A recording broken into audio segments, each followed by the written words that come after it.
presentaremos a Miguel Vandrés. Miguel Ángel Vandrés se graduó con altos honores de la licenciatura en Física Industrial del Tecnológico de Monterrey en el año 2002. El año siguiente obtuvo una maestría en física por parte del State University of New York at Stony Brook. Actualmente es candidato a obtener un doctorado en física en California Institute of Technology. Gran parte de su formación profesional está enfocada en la investigación en óptica y plasma y cuenta con aproximadamente 465 citaciones. Con ustedes, Miguel Vandrés, quien nos ofrecerá la conferencia titulada Teoría de cuerdas.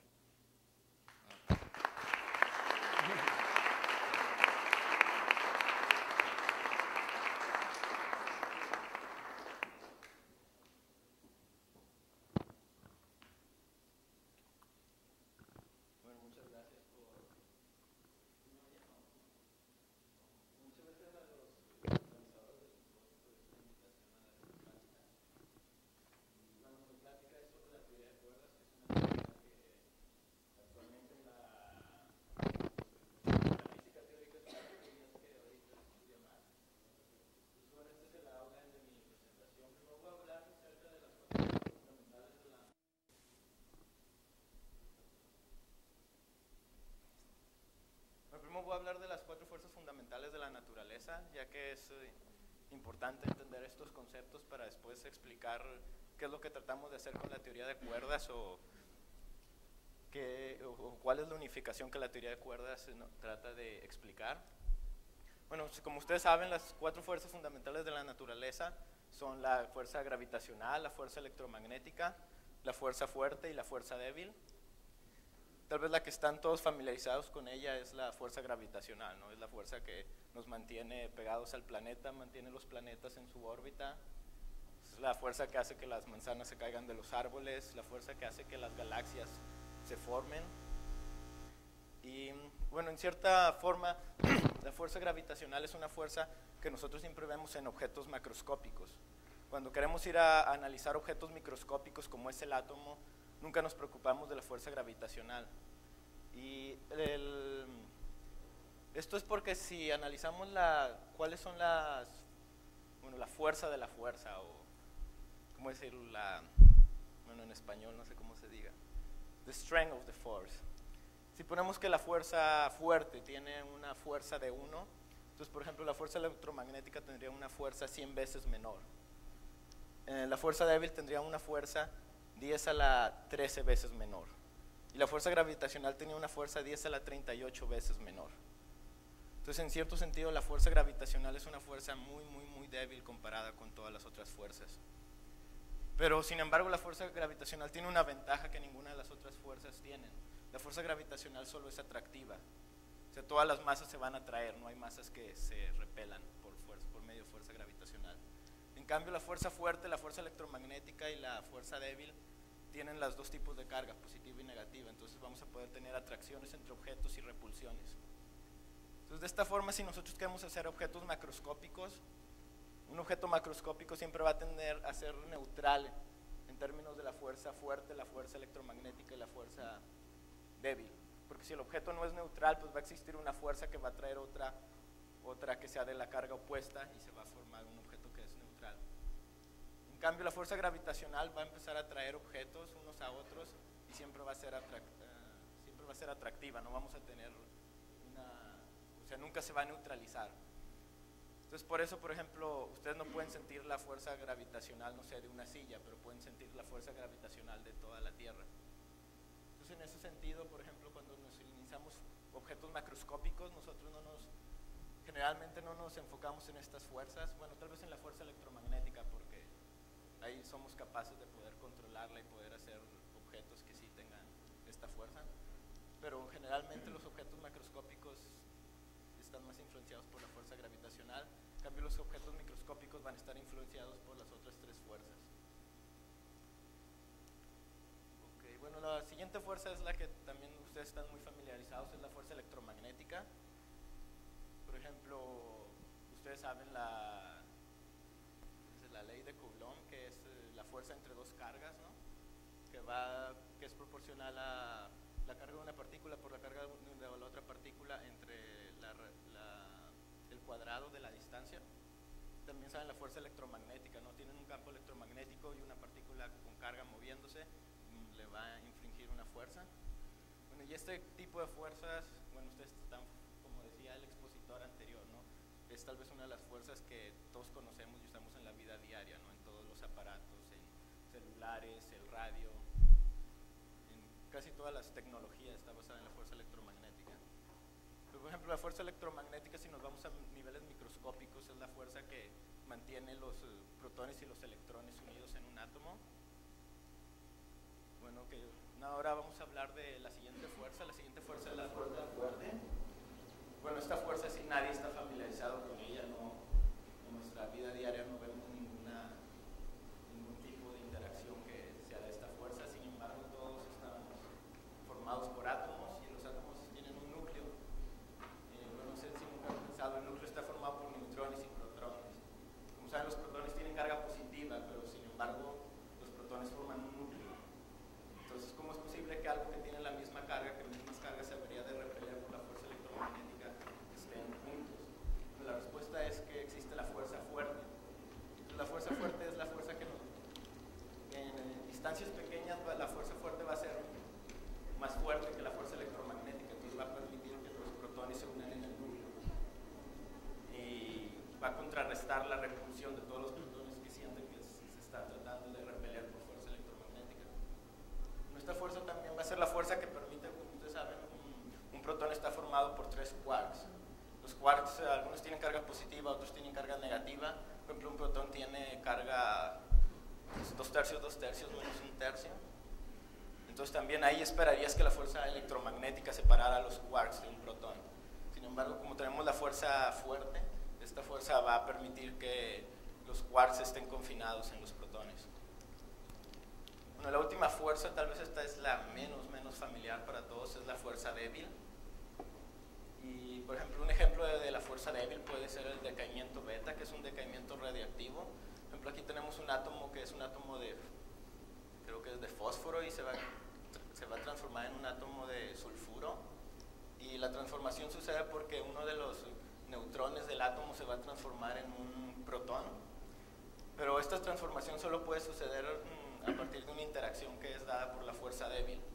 La fuerza débil, la partícula que transmite la fuerza débil se llaman, hay 2 partículas, bueno, son 3, el W-, el W+ y el Z, son bosones.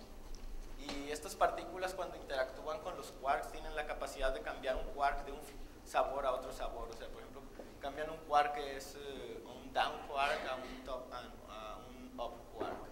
Entonces, de esta forma pueden cambiar un neutrón que es un up, down, down a un protón que es up, down, up.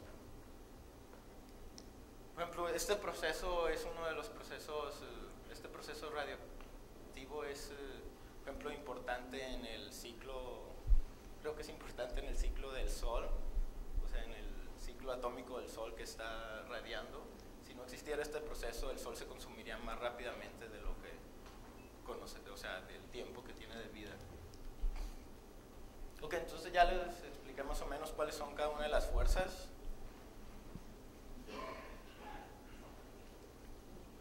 Ahora vamos a ver cuáles son las leyes, ¿no? Las leyes de la física que rigen cada una de estas fuerzas. Pues sabemos que la gravitación, la ley que la rige es la teoría general de la relatividad, como saben, que fue formulada por, aquí está, Einstein. Y esta es una teoría clásica. Las otras 3 fuerzas pueden ser analizadas juntas, o sea, unificadas por un modelo que se llama el modelo estándar, y es un modelo que está basado en la teoría cuántica de campos. Entonces, desde este nivel podemos ver otra diferencia entre las 2 fuerzas, que esta es una fuerza que se analiza con una teoría clásica, mientras las otras fuerzas se analizan con una teoría cuántica. Bueno, ambas fuerzas han sido, ambos modelos, por ejemplo, la teoría de relatividad y el modelo estándar han sido probados muy ampliamente y ambos modelos son muy precisos. O sea, ninguno de los modelos está mal para los niveles de energía que cada modelo está hecho. Por ejemplo, el modelo estándar ha sido probado en los aceleradores de partículas para energías como de 100 gigaelectronvolts. Y como ustedes saben, podemos hacer una conversión de energía a cuál es la resolución que tenemos para ver las partículas. Entonces esta resolución de 100 gigaelectronvolts correspondería como 10 a la menos 18 centímetros, lo cual quiere decir que, por ejemplo, el radio de un átomo debe ser un Fermi, que es 10 a la menos 15, no el radio de un átomo, el radio de un núcleo, 10 a la menos 15. Entonces, si tenemos esta energía, nosotros somos capaces de ver qué hay adentro del radio de un núcleo, porque tenemos una resolución mayor a la dimensión de ese objeto. Entonces, en general, si tú tienes más energía en las partículas, vas a poder ver cosas que son todavía más pequeñas. Ok, bueno, entonces ahora también es importante recordar más o menos cómo las teorías han ido evolucionando. Y la mayoría de las teorías han ido evolucionando porque hay contradicciones entre las teorías viejas. Por ejemplo, en el pasado conocíamos la teoría de las ecuaciones de Maxwell, ¿no? Estaban formuladas, y teníamos también la mecánica de Newton. Por un lado, la mecánica de Newton es invariante ante las transformaciones de Galileo, que, por ejemplo, si tú te estás moviendo a cierta velocidad, si alguien se está moviendo a cierta velocidad respecto a ti y otra persona se está moviendo con cierta velocidad respecto a la otra persona, tú asumes que la velocidad de la última persona es la suma de las dos velocidades. Entonces es un concepto como que para cualquiera es muy lógico. Sin embargo, este concepto de adición de velocidades no concuerda con las ecuaciones de Maxwell. Si tratas de hacer este tipo de transformaciones, vas a encontrar que estas ecuaciones no son invariantes. Entonces ahí hay una contradicción. Entonces esto hizo que Einstein estuviera pensando cómo remediar este problema, y bueno, el remedio fue la formulación de la teoría especial de la relatividad, que en cierta forma la podríamos resumir que la velocidad de la luz es la misma para todo observador, independientemente a qué velocidad te estés moviendo. Entonces la velocidad de la luz va a ser siempre la velocidad de la luz, y no importa si yo voy a 1000 kilómetros por hora que si estoy a 10 kilómetros por hora. Entonces, utilizando la teoría especial de la relatividad, por ejemplo, podemos ver que las transformaciones galileanas cambian, y la adición de velocidad ahora es de esta forma. Y como pueden ver, si tenemos velocidades que son mucho menores a la velocidad de la luz, esta fórmula prácticamente es igual a las transformaciones galileanas. Entonces, las nuevas fórmulas siempre tienen que tender a las fórmulas viejas cuando estás en los niveles de energía que las fórmulas viejas fueron capaces de predecir. Ok, bueno, otra cosa que nos da a entender la teoría de relatividad especial, que tal vez no es muy intuitiva, es que el tiempo y el espacio se mezclan. O sea, antes nosotros pensábamos que el tiempo y el espacio eran cosas muy diferentes, ¿no? O sea, estamos acostumbrados a movernos en el espacio durante cierto tiempo, pero o sea, es como algo muy ilógico pensar que el espacio y el tiempo se pueden mezclar. Pero en la teoría de relatividad prueba que el tiempo y el espacio en sí son una misma cosa, que se pueden mezclar por medio de transformaciones de Lorentz. Ok, ahora voy a explicar un poco acerca. Bueno, después de que se resolvió ese problema, había todavía más problemas. Por ejemplo, nosotros sabemos que la gravedad newtoniana implica transmisión de información instantáneamente. Lo que me refiero, por ejemplo, tenemos dos masas, ¿no? Y sabemos cuál es la fuerza newtoniana entre estas dos masas. Entonces, si yo muevo una de las masas, la teoría newtoniana no me dice cuánto tiempo va a tardar esta masa en saber que esta masa se movió. Entonces, como la teoría está formulada, si yo muevo esta masa instantáneamente va a saber que la fuerza cambió porque la distancia cambió. Y eso es ilógico porque, como ya vimos en la teoría especial de relatividad, ninguna información puede viajar más rápido a la velocidad de la luz. Entonces ahí existe una contradicción. Entonces, esta contradicción fue resuelta por Einstein. Y la forma de resolverlo es que, bueno, cuando tienes fuerza siempre tienes una partícula, que es la partícula que va a transmitir la fuerza, como quien dice es un mensajero, ¿no? Entonces en este caso el problema era entender cuál es el mensajero de la gravedad. Y la gran contribución de Einstein es que el mensajero de la gravedad es el propio espacio y el tiempo. En cierto punto el espacio y el tiempo no son cosas rígidas como vemos cada día, sino el espacio y el tiempo se pueden, en cierto punto, como quien dice, doblar, se pueden transformar, hay ondas que se pueden propagar, pero no son ondas de otras partículas. propio espacio y el tiempo, están hechas por propio espacio y tiempo. Por ejemplo, esta es la ecuación de la relatividad general. Prácticamente con esta ecuación esta ecuación incluye toda esta ecuación es igual a toda la relatividad general. Con esta ecuación puedes analizar todas las atracciones gravitacionales entre todos los objetos. Y bueno, la parte interesante, o la única parte que tal vez es importante comprender, es que tiene dos partes. Bueno, esta parte es el tensor de Einstein. Prácticamente el tensor de Einstein va a describir cómo el espacio está doblado, ¿no? Cuál es la geometría del espacio. En la otra parte vamos a tener el tensor de esfuerzo y energía.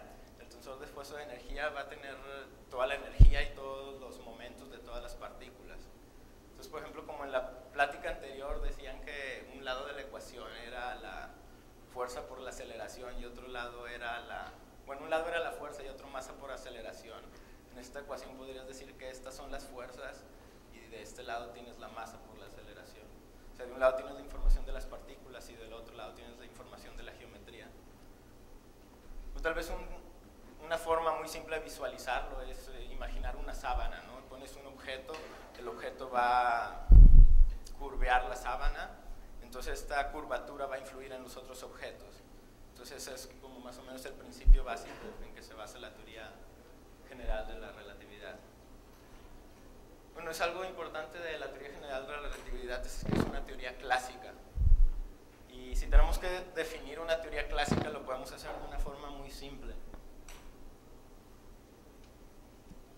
Bueno, todas las teorías clásicas, las voy a medio poner de una forma simple, son lo mismo. Tenemos un conjunto de variables que queremos saber cómo estas variables se van a comportar durante cierto tiempo. Por ejemplo, esta pelota, ¿no? Queremos saber cuál es la posición de la pelota durante un determinado tiempo. Entonces, ¿qué necesitamos? Primero siempre necesitamos condiciones iniciales, que van a ser cuál es la posición y cuál es el momento de la pelota en un determinado tiempo. Y después vamos a tener que resolver ciertas ecuaciones. Resolviendo ciertas ecuaciones ya vamos a poder obtener la posición de la partícula en cualquier tiempo. Entonces, prácticamente cualquier teoría clásica es esto. La parte interesante de las teorías clásicas es cómo encontrar estas ecuaciones. Por ejemplo, teorías clásicas es la teoría de Newton, la teoría de Einstein. Bueno, existen las ecuaciones de Maxwell, que serían la parte clásica de la electrodinámica. O, por ejemplo, ecuaciones de Navier-Stokes, que serían, por ejemplo, las ecuaciones de mecánica de fluidos. Y la parte difícil está en este proceso, que tal vez tú ya tienes las ecuaciones, pero ahora las tienes que resolver, y las ecuaciones no siempre son muy fáciles de resolver. Por ejemplo, como vimos en la exposición anterior, que tenía todas estas ecuaciones de magneto-hydrodynamics, entonces las ecuaciones son tan difíciles que tú necesitas sistemas computacionales para resolverlas, pero en sí toda la física, toda la teoría ya está ahí, ya solo lo tienes que resolver.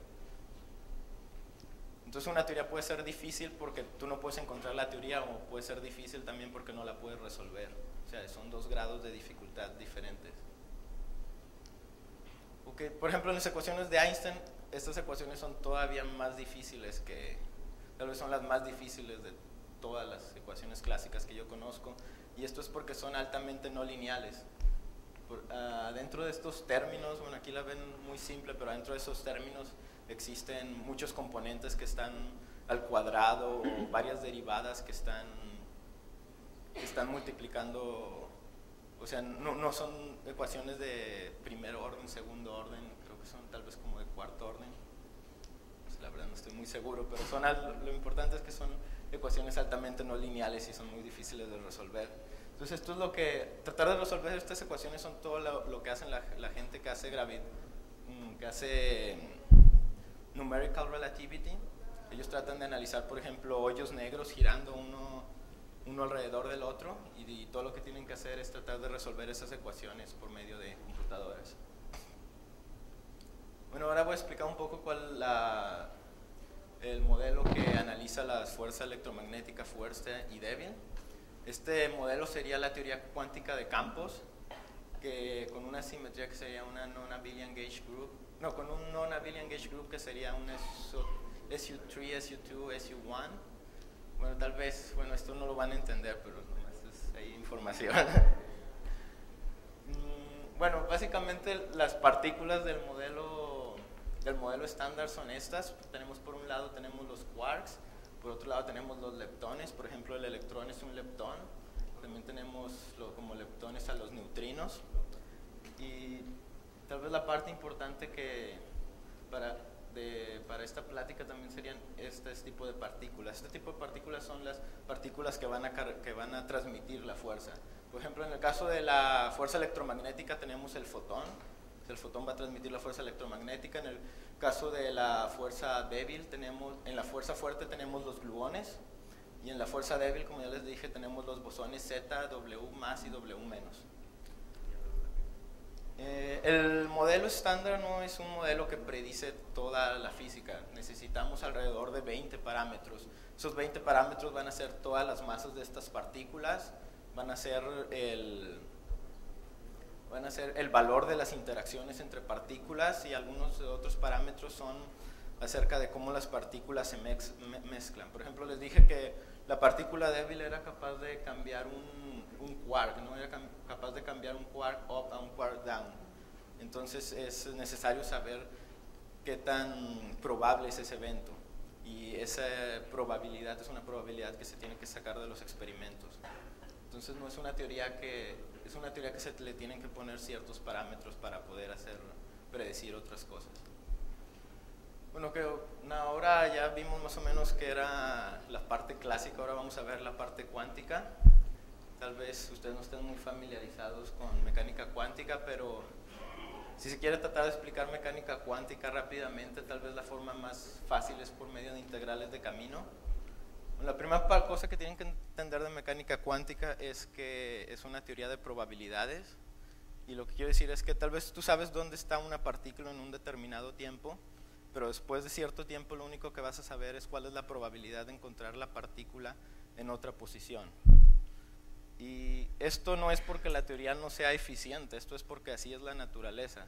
O sea, tal vez a ustedes no les hace sentido, pero así es como trabaja la naturaleza a niveles microscópicos. Entonces, una forma de explicarla, cómo calcular estas probabilidades, sería, por ejemplo, tengo aquí una partícula en un determinado punto. Para calcular la probabilidad de que la partícula esté en otro determinado punto, ustedes tienen que sumar o integrar sobre todas las posibles trayectorias de que la partícula vaya de un punto a otro punto. Pero bueno, ustedes me van a decir, ok, si tengo que sumar sobre todas las trayectorias me va a dar algo infinito, ¿no? Si son infinitas trayectorias.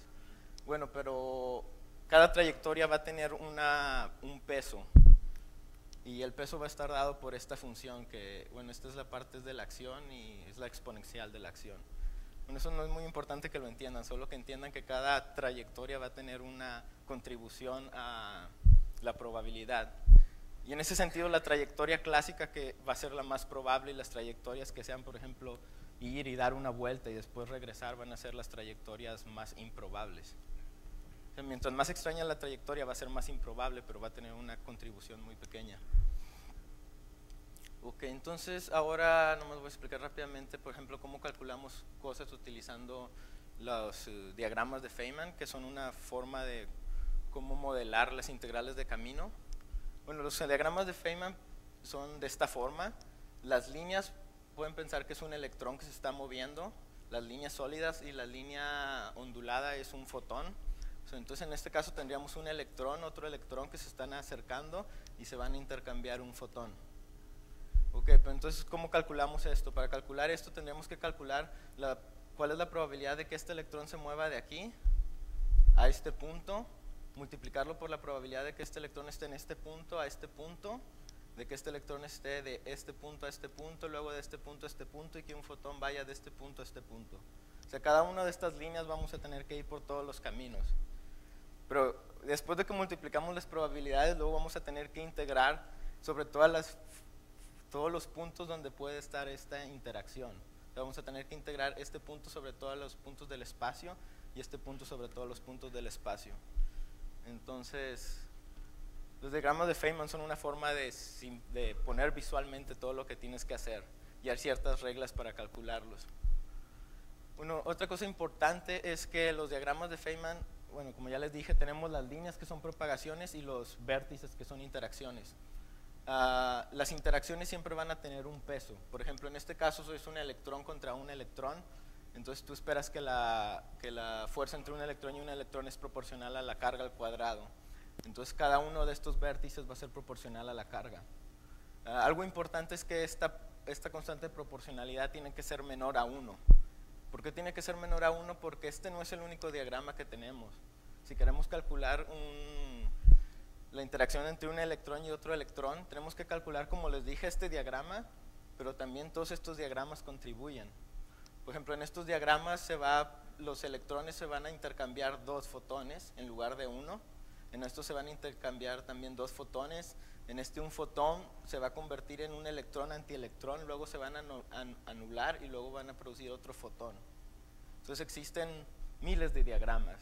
Entonces, aparte que tenemos que calcular, que aquí tenemos que calcular muchas integrales, acá tenemos que calcular miles de diagramas. Entonces esta es la parte por la cual la constante de proporcionalidad de los vértices tiene que ser muy pequeña, porque si se ve en cada diagrama extra va a tener más vértices. Por ejemplo, este diagrama nada más tiene 2 vértices, este diagrama tiene 4 vértices, este tiene también 4 vértices, y si tienes más diagramas con más fotones, pues van a tener más vértices. Entonces, si yo quiero que toda esa serie converja, pues voy a necesitar que lo que introduce cada vértice como peso sea menor a 1. Si es mayor a 1, quiere decir que los diagramas que tienen más vértices van a contribuir más y nunca voy a acabar la serie, o sea, nunca voy a acabar de sumar. Por ejemplo, estos son algunos diagramas típicos. Aquí tenemos electrones que están interactuando por medio de un fotón, tenemos quarks que están interactuando por medio de gluones, y aquí tenemos un neutrón y un protón que están interactuando por medio de la fuerza débil. Bueno, como ya les dije, esta es solo una parte del diagrama, luego hay muchos diagramas más que cada uno va a contribuir menos. En el caso de la fuerza fuerte, es una fuerza más difícil de calcular. El problema en la fuerza fuerte es que, como les dije, ese vértice, el peso del vértice no es mucho menor a 1. En condiciones normales, este vértice es mayor a 1 o a lo menos proporcional a 1. Por eso es una fuerza, por eso no podemos calcular por medio de diagramas de Feynman, no se pueden calcular la fuerza fuerte. Lo que se hace es que se usa más técnicas computacionales, que por ejemplo que es Lattice QCD. Y bueno, otra cosa importante, lo que les dije, que en la fuerza fuerte les acabo de decir que es más o menos proporcional a 1. Pero estos vértices también varían conforme a la energía. Entonces la fuerza fuerte tiene una propiedad que si tú te vas a muy altas energías, este vértice en lugar de valer 1 va a ir valiendo cada vez menos. Entonces la fuerza fuerte no podemos hacer cálculos cuando estamos en ciertas energías, pero si nos vamos a energías muy muy altas, el vértice va a tender a 0 y es cuando podemos empezar a hacer cálculos. Este efecto de que el peso del vértice cambia conforme la energía es lo que llaman la libertad asintótica o asymptotic freedom, por lo que ganaron el premio Nobel varios físicos en el 2004, creo, o 2005. Ok. Bueno, entonces ya les dije que teníamos que sumar sobre todos los posibles caminos y aparte teníamos que sumar sobre todos los posibles diagramas. Pero ahora hay otro problema. El problema es que, por ejemplo, cuando tratamos de sumar sobre diagramas que tienen círculos, o sea que puedes hacer un círculo dentro del diagrama, estos diagramas, cada diagrama va a dar infinito. Entonces tal vez este diagrama tiene 4 vértices y el vértice es menor a 1, pero pues si multiplico algo menor a 1 a la 4 por infinito, voy a tener todavía infinito. Entonces este es un problema que duró varios años en la teoría cuántica de campos, porque ya tenían la teoría, pero luego empezaron a hacer cálculos y veían que los cálculos daban infinito, entonces creían que la teoría estaba mal. Pero en realidad lo que estaba mal era la forma de entender la teoría. Entonces existe una forma de cómo quitar estos infinitos que se llama renormalización, que bueno, es difícil de explicar rápidamente, pero se podría decir que la renormalización es solo una técnica de quitar estos infinitos. Bueno, ahorita se los voy a explicar. Entonces, por ejemplo, si quiero ver de dónde vienen estos infinitos vienen cuando Por ejemplo, estos 4 vértices, les dije que tienes que integrar sobre todas las posiciones de los 4 vértices. Entonces va a haber una posición en donde los 4 vértices van a estar en el mismo punto. Entonces cuando los 4 vértices estén en el mismo punto, es de ahí de donde van a venir las contribuciones infinitas a este diagrama. Si ustedes lo piensan en términos de momento, tal vez vamos a tener momento que está partículas que están dando vueltas alrededor de este círculo. Bueno, las partículas pueden dar vueltas en la mecánica cuántica porque hay partículas que pueden en cierta forma viajar hacia atrás del tiempo. Bueno, eso es solo para que lo entiendan, pero cuando haces la matemática ya lo entiendes de otra forma. Entonces puedes tener a una partícula aquí dando vueltas. Si esta partícula que está dando vueltas tiene momento infinito, quiere decir que el círculo se está haciendo cada vez más y más pequeño.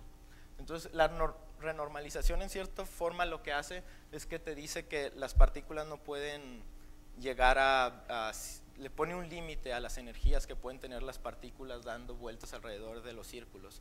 Pero después tú dices, ok, pues ahora mi teoría va a depender de esta nueva energía que estoy introduciendo, o sea, este corte que estoy haciendo de energía.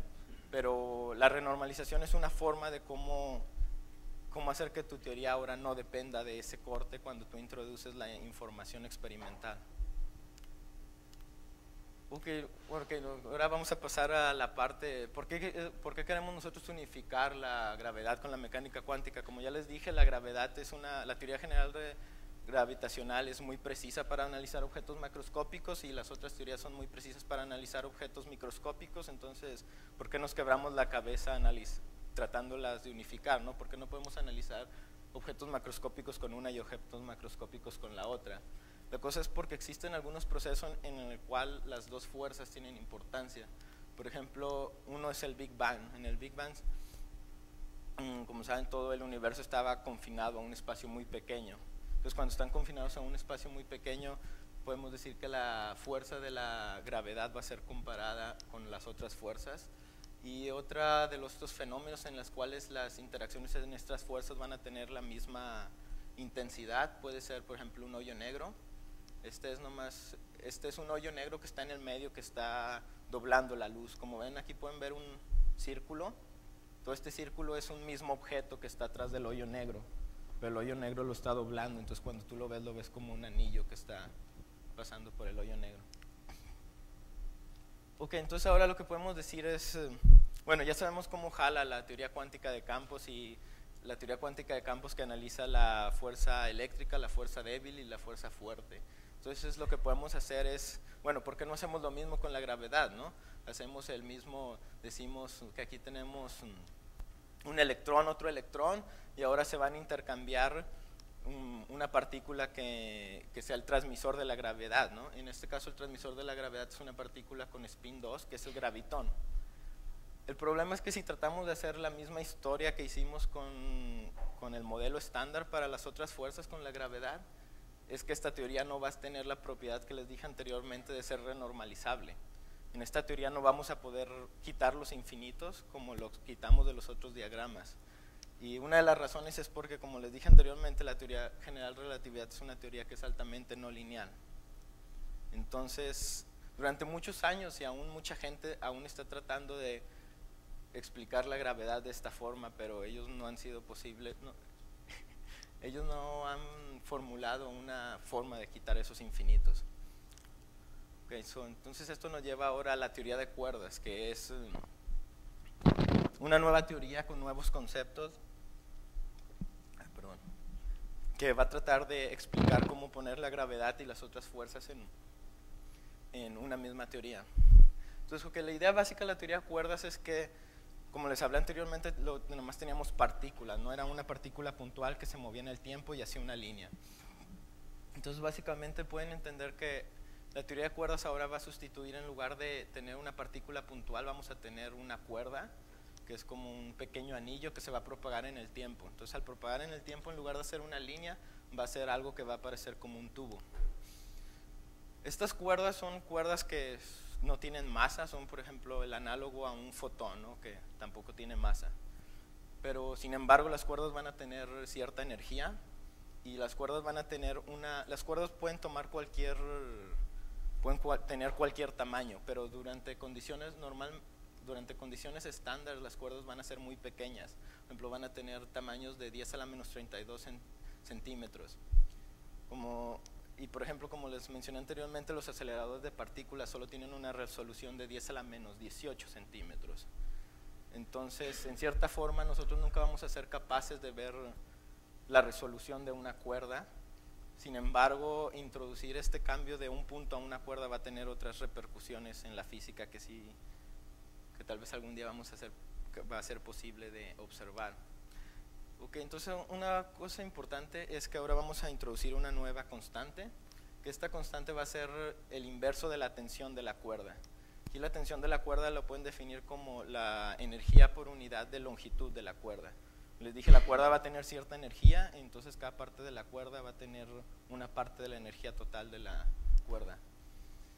Entonces, la introducción de esta nueva constante, que va a ser el inverso de la tensión de la cuerda, que llamamos alfa, va a ser como en el caso, va a ser análogo a la introducción de la constante de Planck en la mecánica clásica. Cuando nosotros introducimos la constante de Planck en la mecánica clásica, pasamos de la mecánica clásica a la mecánica cuántica. Ahora, cuando introducimos esta constante, pasamos de tener partículas puntuales a tener cuerdas. Entonces, estas dos constantes te van a controlar qué tanto estás en el régimen cuántico o en el régimen clásico. Por ejemplo, si hago que la constante de Planck sea 0, voy a estar en un régimen clásico. Igual si hago que el inverso de la tensión de la cuerda sea 0, voy a estar en un régimen de partículas puntuales. Entonces, en cierto punto, estas dos constantes son iguales de fundamentales en la teoría de cuerdas. Por ejemplo, esto es algo que dijo Edward Witten, que es tal vez uno de los cuerdistas más reconocidos en la teoría de cuerdas. Él dijo que la teoría de cuerdas, que la física sin teoría de cuerdas es análoga a las matemáticas sin números complejos. Entonces, por ejemplo, si ustedes piensan matemáticas sin números complejos, tal vez tendríamos que desechar al menos la mitad de las matemáticas, porque muchas áreas de las matemáticas se basan en los números complejos. Y bueno, en el caso de la física, pues no tendríamos que desechar mucho, porque todavía no hemos descubierto muchas cosas de las cuerdas. Pero la idea de Witten es que en un futuro estas ideas de introducir una cuerda en lugar de una partícula van a hacer que nuestras ideas de la física cambien demasiado. Entonces ahora les voy a explicar qué es lo que pasa cuál es la ventaja de introducir cuerdas en lugar de partículas.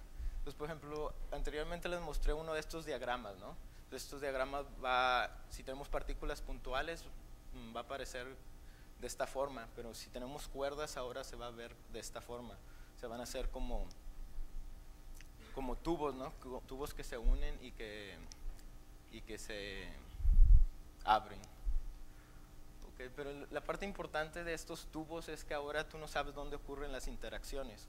Por ejemplo, si yo te digo dónde se separan estos tubos, tú no puedes tener un punto específico o al menos un conjunto de puntos o una cuerda que te diga, mira, exactamente ahí es donde se separan los puntos.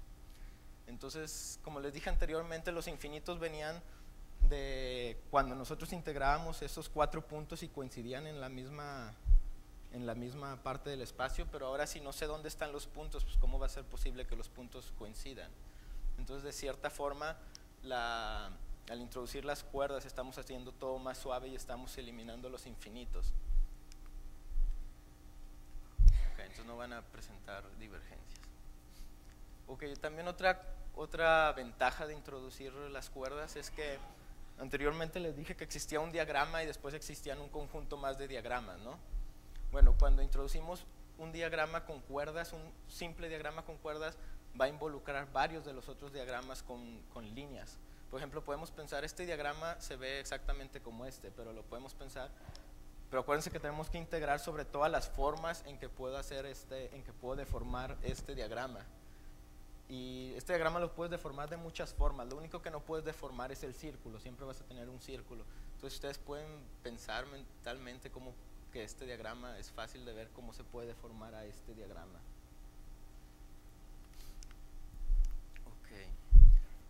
Bueno, entonces otra forma de entender cuál es la ventaja de la teoría de cuerdas es por medio del principio de incertidumbre.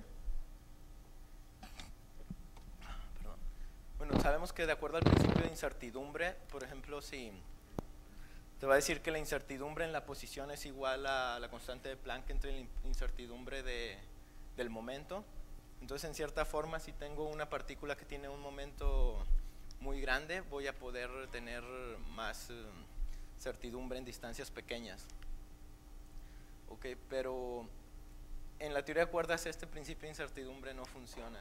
Lo que vamos a tener es un nuevo principio de incertidumbre. Bueno, esto no es algo que se haya podido derivar de la teoría de cuerdas, pero es algo que todos los cuerdistas piensan que se debería de poder derivar.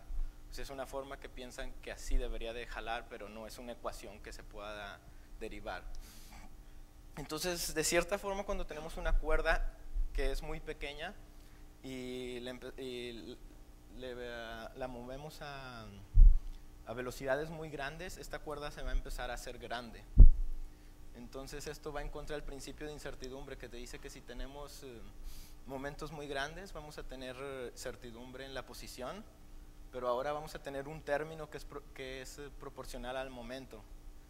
Entonces, si el momento se hace grande, ok, este término se va a hacer pequeño, pero este término va a llegar a un punto que se va a empezar a hacer muy grande. Entonces, de cierta forma, las cuerdas te están diciendo que hay una distancia del tiempo y el espacio mínima, que ya no vas a poder ver más allá de esa distancia, que sería cuál es la longitud de una cuerda. O sea, por más que trates, vas a tratar de mandar partículas con más energía para ver distancias más pequeñas, pero esas partículas, como van a estar hechas de cuerdas, se van a empezar a hacer más grandes. Entonces ya no vas a poder resolver espacios más pequeños. Entonces aquí tenemos que esta parte es la incertidumbre cuántica, mientras que la otra parte es la incertidumbre debido a la cuerda. Y bueno, estas ideas van de acuerdo a lo que les dije de la renormalización, ¿no? Les dije que la renormalización era una forma de poner un momento máximo a las partículas que estaban dando vueltas en los círculos. Entonces, de esta forma, como tenemos ahora, vamos a tener una distancia mínima. Esta distancia mínima va a corresponder a un momento máximo. Entonces ese momento máximo va a ser el momento hasta el cual vamos a integrar las partículas que están dando vueltas. No vamos a integrar las partículas que tengan más momento de ese momento máximo, porque ya no van a existir. Entonces, de esta forma tenemos un corte del momento que es natural en la teoría de cuerdas, mientras que en las otras teorías este corte de momento se tiene que hacer a mano y luego corregir. Ok, entonces ahora otra ventaja de las teorías de cuerdas es que cuando nosotros cuantizamos una partícula, por ejemplo, aquí tenemos una trayectoria de una partícula clásica, ¿no? La forma canónica de cuantizar es por medio del conmutador entre la posición y el momento. Tiene que ser proporcional a la constante de Planck. Bueno, tal vez muchos no estén familiarizados con esta ecuación, pero bueno, lo importante es que cuando ustedes cuantizan una partícula, en la teoría cuántica normal van a encontrar un estado que va a representar la partícula. Este estado va a representar la probabilidad de que una partícula esté en cierto punto del espacio. Okay, pero ahora, ¿qué va a pasar cuando en lugar de tener una partícula puntual tenemos cuerdas? Lo que va a pasar, en lugar de generar solo un estado para una partícula, vamos a generar un número infinito de partículas. Por ejemplo, bueno, anteriormente les mencioné que el modelo estándar analizaba muchas partículas, ¿no? Pero entonces, que para cada una de estas partículas ustedes tendrían que tener la posición de cada una de las partículas, y cada una de las posiciones va a generar una partícula. Pero en cambio una simple cuerda va a generar un número infinito de partículas, no va a ser solo una. Ok, bueno, tal vez esto es un poco más avanzado. Ok, bueno, aquí la idea principal para entender por qué las cuerdas generan varias partículas en lugar de solo una es que las cuerdas van a tener oscilaciones. O sea, si piensan en una cuerda, pueden pensar cuáles son los modos de Fourier de la cuerda, ¿no? Entonces van a tener los cosenos, ¿no? Y los senos aquí. Esta solución es la misma que ustedes hacen en física 1, ¿no? Cuando tienen una cuerda entre dos amarrada entre dos cosas, ¿no? Y van a tener un seno, un coseno, es exactamente la misma. Pero la dificultad viene cuando ustedes tratan de cuantizar esta solución. Cuando tratan de cuantizarla, todos estos operadores, que clásicamente serían los pesos de Fourier, o sea, serían como las componentes de cada uno de los modos, ahora van a ser operadores. Y si utilizo estos operadores si actúo con estos operadores en el estado de una partícula, voy a generar más partículas. Entonces tengo un número infinito de modos de la cuerda y cada modo me va a dar una partícula diferente, y si actúo con varios modos a la vez, voy a obtener otras partículas. Bueno, cada una de estas partículas va a tener una masa diferente, y y cada nueva partícula va a tener una masa mayor. Entonces, en cierto punto, esto no es algo que contradiga. Nosotros conocemos un número finito de partículas.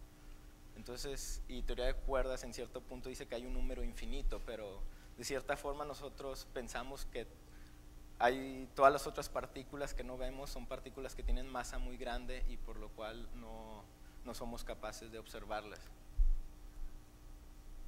Ok, entonces ahora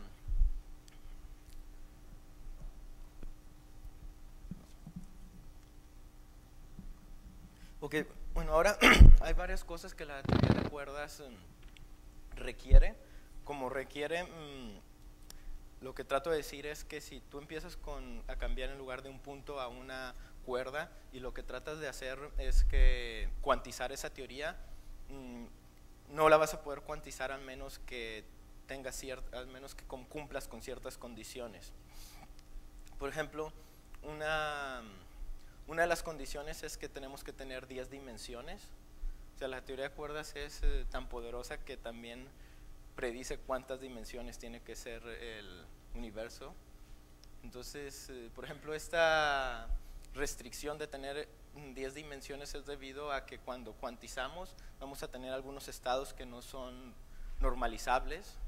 Por ejemplo, o sea que su probabilidad no es 1, entonces esos estados que no tienen probabilidad total 1 de estar en todo el espacio, pues no son físicamente posibles. Entonces, si escogemos exactamente que las dimensiones son 10, esos estados van a desaparecer. Pero si escogemos cualquier otro número, 11, 4, 3, van a aparecer esos estados.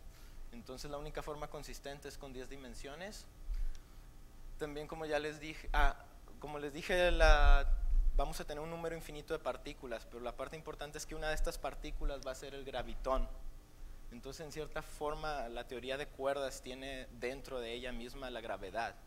O sea, no tenemos que incluir a mano la partícula que transmite la gravedad. La teoría de cuerdas te dice que debe de existir una partícula que tiene exactamente las mismas propiedades de transmitir la gravedad. Entonces, en esa forma, tal vez mucha gente dice que la teoría de cuerdas no predice nada, y los cuerdistas siempre dicen de forma irónica, bueno, la teoría de cuerdas predice la gravedad, dime qué otra teoría va a predecir la gravedad. O sea, tal vez otras teorías la explican, pero ninguna de las otras teorías te dice que debe de existir. Bueno, también la teoría de cuerdas, como ya les había mencionado antes, el modelo estándar se basa en teorías que tienen este tipo de simetría, y la teoría de cuerdas también predice que debe existir este tipo de simetría. No dice que debe existir exactamente el grupo que utilizamos en el modelo estándar, pero al menos dice que esa simetría debe de existir en la naturaleza. Otra de las simetrías que dice que debe de existir para que la teoría sea consistente es la supersimetría. Bueno, si quieren entender la supersimetría rápidamente, tal vez podemos decir que para cada partícula que conocemos va a existir una superpartícula, y la supersimetría es una forma de mezclar estas partículas. Mucha gente dice que la supersimetría cambia una partícula a una superpartícula, pero bueno, eso es algo que utilizar el término cambiar es algo que a mí no me gusta, porque todas las si tú tienes una partícula que es un bosón, la superpartícula va a ser un fermión. Un fermión es como una partícula como el spin del electrón, ¿no? Una partícula que tiene spin. Entonces y un bosón es una partícula, por ejemplo, un campo escalar. Entonces, si te pones a pensar, tú nunca vas a poder cambiar un campo escalar a un campo que sea un campo de spin.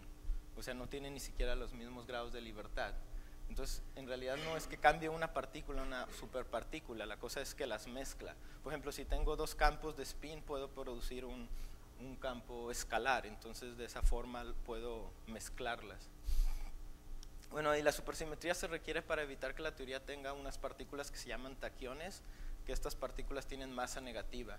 Entonces, pues como sabemos, nuestro universo no tiene partículas que tengan masa negativa, entonces para eliminarlas requerimos esta simetría. Ok, ahora voy a explicar algunos aspectos de la teoría de cuerdas rápidamente. Bueno, al principio se pensaba que la teoría de cuerdas solo tenía cuerdas, y al principio se definieron unos objetos que los llamaron D-branes. La definición de estos objetos es prácticamente un objeto donde la cuerda puede terminar. Por ejemplo, si piensan, si tienen una cuerda y tienen una pantalla, la cuerda puede terminar en la pantalla y la cuerda no se va a poder mover en esta dirección, o una cuerda pegada a una pared, ¿no? La cuerda no se va a poder mover hacia adentro o hacia afuera de la pared, solo se va a poder mover transversalmente, ¿no? Longitudinalmente a la pared. Bueno, esa fue una definición como se introdujeron las D-branes. Por ejemplo, aquí tenemos, esta sería una D2 brain, esta sería D1 brain y esta sería una D0 brain. Como vemos, ahí tenemos varias cuerdas que están pegadas a las membranas. Ok, pero ya después, cuando la teoría de cuerdas empezó a desarrollar, se dieron cuenta que estas membranas eran parte fundamental de las cuerdas. O sea, la teoría de cuerdas no va a ser solo una teoría de cuerdas, sino una teoría de membranas, de membranas y cuerdas. Y la cosa es, ¿por qué no vemos las membranas cuando analizamos las perturbaciones de la cuerda? Es porque las cuerdas son soluciones perturbativas, mientras que las membranas son soluciones solitónicas. Entonces, en cierto punto, es muy difícil a partir de puras perturbaciones crear un solitón. Y luego hay una, bueno, mejor me lo explico. Ok, la teoría de cuerdas también tiene varias dualidades, y estas dualidades son dualidades no triviales. Bueno, primero, ¿cuál es la definición de una dualidad, ¿no? Una dualidad es cuando tenemos dos teorías que describen lo mismo pero de diferentes formas. O sea, tenemos una teoría y otra teoría. Estas teorías no parecen iguales, pero tenemos un diccionario entre todo lo que puedo calcular de esta teoría, como lo puedo calcular con la otra teoría, y ambos resultados te dan lo mismo. Entonces eso es lo que llamamos una dualidad. En el caso de las cuerdas, existe una dualidad que se llama T-duality, que la podemos pensar de la siguiente manera. Supongan que una de las dimensiones del mundo es un círculo muy pequeño, ¿no? Entonces ahora en este círculo vamos a poder poner la cuerda, la vamos a poder enrollar. La vamos a poder enrollar, no sé, tal vez una vez, o la vamos a poder enrollar 2 veces o 3 veces, o un número infinito de veces. Y esta cuerda, aparte de enrollarse en el tubo, va a poder estar dando vueltas alrededor del tubo. O sea, va a poder tener un momento alrededor de la dimensión compacta. Bueno, como el tubo es un espacio compacto, este momento va a tener que estar cuantizado por mecánica cuántica. Entonces, si analizamos el espectro de energías de la cuerda moviéndose, vamos a ver que es un espectro que va como un entero sobre el radio de la cuerda. Entonces, vamos una cuerda que se puede estar moviendo con momento a esta energía, o a cualquiera. Pero también vamos a tener contribuciones a la energía que son por parte de la cuerda que se está enredando. Como les dije, la cuerda tiene una densidad de energía, entonces si la enredo una vez, va a tener diferente energía que si la enredo 2 veces, porque si la enredo 2 veces va a tener mayor longitud y tiene una densidad de energía por unidad de longitud. Entonces, si es más grande, va a tener más energía. Ok, entonces, ¿qué pasa cuando yo empiezo a hacer este círculo más y más y más pequeño? Lo que va a pasar es que los niveles de energía del momento y los niveles de energía que están dados porque la cuerda está enredada, unos van conforme uno sobre el radio y unos son proporcionales al radio. Entonces, unos niveles de energía se van a hacer cada vez más, van a estar cada vez más juntos, y los otros niveles de energía se van a despegar cuando esté haciendo la cuerda más y más pequeña. Entonces, va a llegar un punto en que los niveles de energía del momento van a aparecer como los niveles de energía de cuántas veces enredo la cuerda, y los niveles de energía y viceversa, los niveles de energía del enredamiento van a aparecer los niveles de energía del momento. Por ejemplo, nomás comparen esta imagen con esta imagen. Entonces, en cierto punto lo que puedes decir es que si ya estás aquí, ok, ¿por qué no digo que ahora voy a cambiar el radio a que sea 1 sobre el radio y voy a cambiar el número de veces que la cuerda se enreda? Va a ser el número de unidades de momento que tiene, y el número de unidades de momento lo voy a cambiar al número de veces que se enreda. Entonces, si haces esto, vas a obtener exactamente con lo que empezaste. Entonces, en cierta forma, esta teoría te está diciendo que una teoría que tiene un círculo de radio R con una cuerda enredada n veces con momento m va a ser equivalente a una teoría de cuerdas que tiene un círculo de radio 1 sobre r. Por ejemplo, si un radio es muy pequeño, el otro radio va a ser mucho más grande, pero vas a intercambiar el momento y las veces que se enreda. Entonces, este es el sentido de las dualidades que existen en la teoría de cuerdas, que tenemos dos espacios que se ven muy diferentes, pero estos dos espacios describen la misma física. Ok, bueno, como les dije, la teoría de cuerdas tiene 10 dimensiones y nosotros sabemos que solo vivimos en 4 dimensiones, 3 espaciales y una temporal. Entonces, una parte importante de la teoría de cuerdas es cómo volver a 4 dimensiones. Entonces, una de las ideas de cómo hacer sentido de la teoría de cuerdas en 4 dimensiones es compactificando estas 6 dimensiones extra. Y estas 6 dimensiones extra, para compactificarlas, no es que yo las pueda, como les dije anteriormente, no es que yo las pueda compactificar, por ejemplo, a un círculo. Las tengo que compactificar a algo que va a tener que ser congruente con las ecuaciones de Einstein, y también tiene que ser congruente con otras ciertas propiedades si quiero conservar ciertas simetrías como la supersimetría. Entonces, bueno, ya analizando todo esto, se encuentran las propiedades del espacio que tiene que ser compacto, y tal vez ustedes han oído hablar de los espacios Calabi-Yau, que son un término que usan mucho en los libros sobre cuerdas, ¿no? Nomás como de forma publicitaria. Y bueno, estos espacios son simplemente espacios que cumplen ciertas propiedades para poder compactificarla. El problema en este tipo de compactificaciones es que estos tipos de espacios, existen muchos tipos de estos espacios. Entonces, una vez que la gente se dio cuenta que podías compactificar estos espacios, ahora la pregunta es, sí, ok, puedo tener uno de estos espacios, pero ¿cuál de todos de los espacios puedo tener para tener una teoría realística? Y bueno, este es un área en la cual todavía se hace mucha investigación y de la cual todavía está en desarrollo. Bueno, rápidamente, como les dije, cuando pasamos de un punto a una cuerda, existen varias formas y intentamos cuantizar la cuerda. En el pasado los cuerdistas se dieron cuenta que había 5 formas diferentes de hacer sentido de esta cuantización, que van a ser la teoría Type 2A, Type 2B, la heterotic string, 2 tipos de heterotic string, y Type 2-1.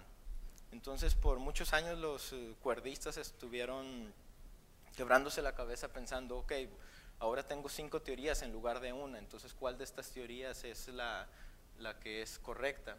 Y ahora sabemos que existe una teoría que es todavía más poderosa que la teoría de cuerdas, que se llama M-Theory, que M-Theory es, bueno, no sabemos mucho de esta teoría, que prácticamente casi no sabemos nada cómo hacer cálculos, pero lo que sabemos es que hay un límite cuando en esta teoría, cuando la cuerda se va, un límite cuando son las partículas puntuales. Cuando nos vamos al límite de partículas puntuales, obtenemos algo que se llama 11-dimensional supergravity, y esta teoría la podemos relacionar con todas las otras teorías. Entonces, lo que se piensa es que esta teoría, cuando se formule completamente, va a incluir a todas las otras teorías, y las otras teorías van a ser como fases de esta teoría, van a ser como casos especiales de la teoría más general. Y en esta teoría que llamamos teoría M, esta teoría, en lugar de tener 10 dimensiones, va a tener 11 dimensiones, y no va a ser una teoría de cuerdas, sino va a ser una teoría que tiene 2 tipos de membranas, una membrana que tiene 2 dimensiones y una membrana que tiene 5 dimensiones. Y por eso tiene 11 dimensiones, porque si se imaginan, tienes la membrana, tienes una dimensión extra y vas a enredar la membrana en esta dimensión extra que tienes, lo que te va a quedar en las otras 10 dimensiones es una cuerda. No sé si lo puedan visualizar. Entonces, en cierto sentido, la forma en que enredas estas membranas en la dimensión extra te va a dar, en estas teorías te va a dar las cuerdas y al mismo tiempo te va a dar los otros objetos que les hablé, que eran las deep brains. Entonces, en cierto sentido, esta teoría con solo 2 tipos de membrana es capaz de decirte que las otras teorías van a tener no solo cuerdas, sino también las otras membranas. Ok, bueno, creo que ya no hay mucho tiempo, así es que voy a ser un poco rápido en este. ¿Cuánto tiempo queda ya, pa? Bueno, voy a ser un poco rápido. Bueno, la teoría de cuerdas, como les dije, lo que intentamos es unificar la gravedad con las otras fuerzas, pero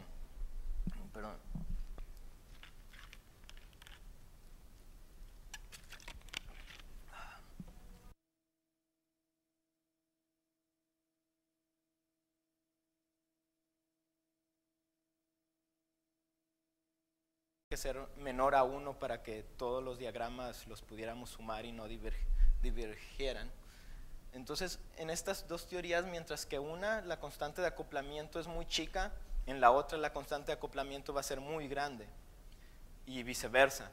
Entonces, por ejemplo, en la teoría fuerte les dije que la constante de acoplamiento es muy grande, y no podemos hacer los diagramas de Feynman. Pero ahora tenemos esta dualidad y puedo cambiar cualquier cosa que quiera calcular en esta teoría, la puedo calcular a un cálculo que tengo que hacer en esta teoría, pero ahora en esta teoría voy a tener esa constante de acoplamiento muy pequeña. Entonces lo que te quiere decir que ahora sí voy a poder hacer cálculos en esta teoría. Entonces es una forma como de cambiar de un problema que no lo puedo resolver a cambiarlo a una forma diferente que la pueda resolver. Pero este cambio es un cambio que no es trivial, o sea, no... Ok, desde cierto punto esta correspondencia se le dice que es holográfica porque un espacio tiene d más 1 dimensiones mientras que el otro espacio tiene una dimensión menor, que sería, por ejemplo, ustedes saben los hologramas, ¿no? En un holograma puedes guardar información acerca de cosas que están en 3 dimensiones y luego las puedes recuperar y verlas en 3 dimensiones. De cierta forma, en una de las teorías va a tener una dimensión más y la otra teoría tiene una dimensión menos, entonces una es como la emulsión del holograma y la otra es el holograma.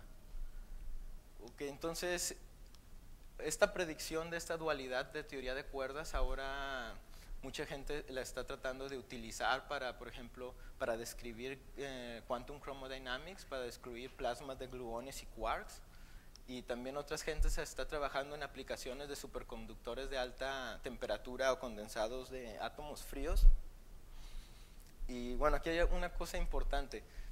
Esta correspondencia es solo una herramienta que nosotros heredamos de la teoría de cuerdas, que ahorita se está empezando a utilizar en otras áreas de física. Si se utilizan otras áreas de física y en otras áreas de física son capaces de calcular cosas por medio de esa herramienta, no quiere decir que la teoría de cuerdas esté bien físicamente, simplemente es una herramienta que estamos utilizando. Porque ahorita mucha gente, ya ha habido progreso en estas áreas de hacer cálculos en los plasmas de gluones por medio de esta correspondencia, y mucha gente piensa que esa es una prueba de la teoría de cuerdas. Bueno, tal vez es una prueba que la teoría de cuerdas está bien matemáticamente, pero nosotros sabemos que la teoría de cuerdas está bien matemáticamente. Lo que no sabemos es si la teoría de cuerdas está bien físicamente. Ok, bueno, entonces ya en resumen, la teoría de cuerdas es un candidato para la unificación de todas las fuerzas. La teoría de cuerdas puede predecir la gravedad, y la gravedad cuántica, no solo la gravedad clásica. Puede predecir el grupo de simetrías que tienen el modelo estándar y predice la supersimetría. También, por ejemplo, podemos utilizar resultados de la teoría de cuerdas como una herramienta para analizar otras áreas de física, como les dije, que es esta dualidad. Y por último, la teoría de cuerdas es, bueno, algo que no mencioné, pero menciono aquí rápidamente, también es un lenguaje nuevo para las matemáticas. También existen muchos matemáticos que trabajan en la teoría de cuerdas, porque muchos espacios en matemáticas que clásicamente son diferentes, cuando tú introduces este concepto de que hay cuerdas en el espacio, cuánticamente son los mismos. Entonces este es lo que llaman mirror symmetry. Entonces este es un área que muchos matemáticos que les ha sorprendido y han empezado a estudiar, y la única forma de estudiarlas es utilizando el lenguaje de teoría de cuerdas.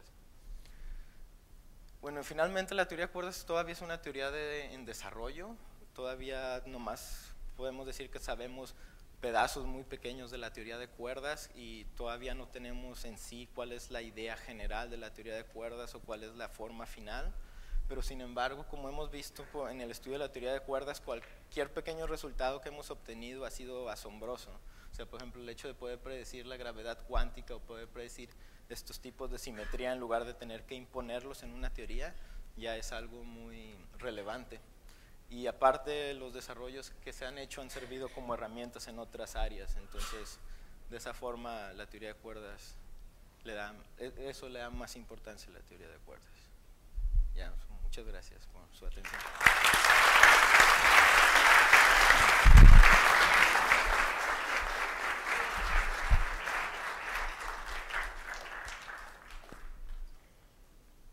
Vamos a dar inicio a la sesión de preguntas, por lo cual aquel que tenga una pregunta, a favor de levantar la mano y le haremos llegar un micrófono. Tú no. Ok, él no. Tú no. Nada más, cuando hablabas de las membranas, las cuerdas, bueno, mencionaste que las oscilaciones en las cuerdas producen partículas. Sí. ¿Y puedes hablar de oscilaciones en las membranas? Y si es así, ¿qué producirían? Sí. Las oscilaciones de las membranas también puedes hablar, pero como les dije, las membranas son objetos solitónicos. Entonces, las membranas, en el régimen en el que las cuerdas las puedes perturbar, van a ser objetos que van a ser muy pesados. Entonces son objetos que son casi objetos clásicos. Y si analizas, puedes analizar los modos transversales de la membrana, pero la membrana se va a comportar casi como un objeto clásico, entonces no te va a dar más estados cuánticos. Pero por ejemplo, si te vas a un régimen en donde es la constante de interacción de las cuerdas es muy grande, ahí se van a cambiar los papeles. La membrana va a ser la cual va a producir las partículas y las cuerdas van a ser las cuales van a ser como objetos clásicos.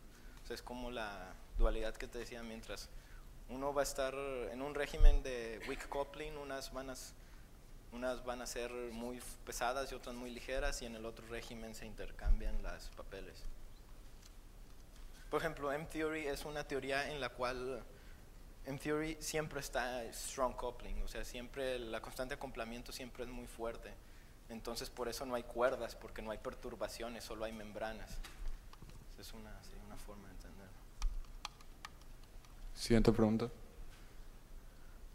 Al principio mencionaste que la teoría de cuerdas introduce una nueva constante fundamental.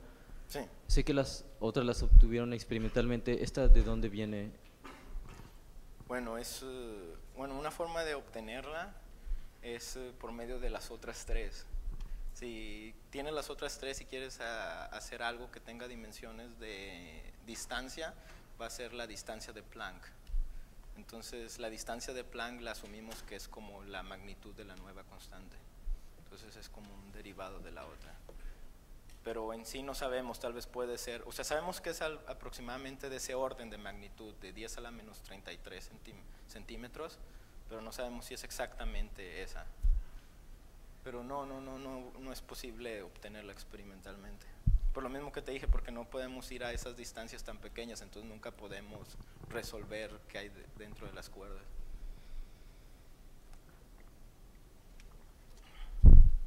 Bueno, en la teoría, las cuerdas pueden tener una energía menor a la energía mínima cuántica.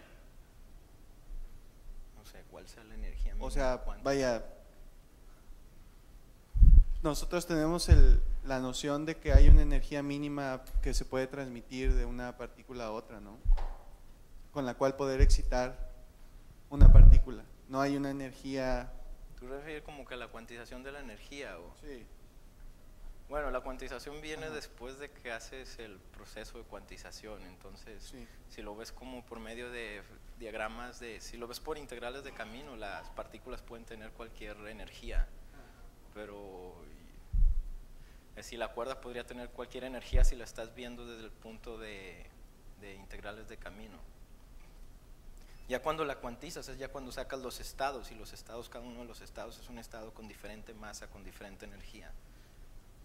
Entonces, o sea, como, bueno, no sé, tal vez como tú dices, si tienes no sé, el oscilador armónico en mecánica cuántica, vas a tener niveles de energía para una partícula.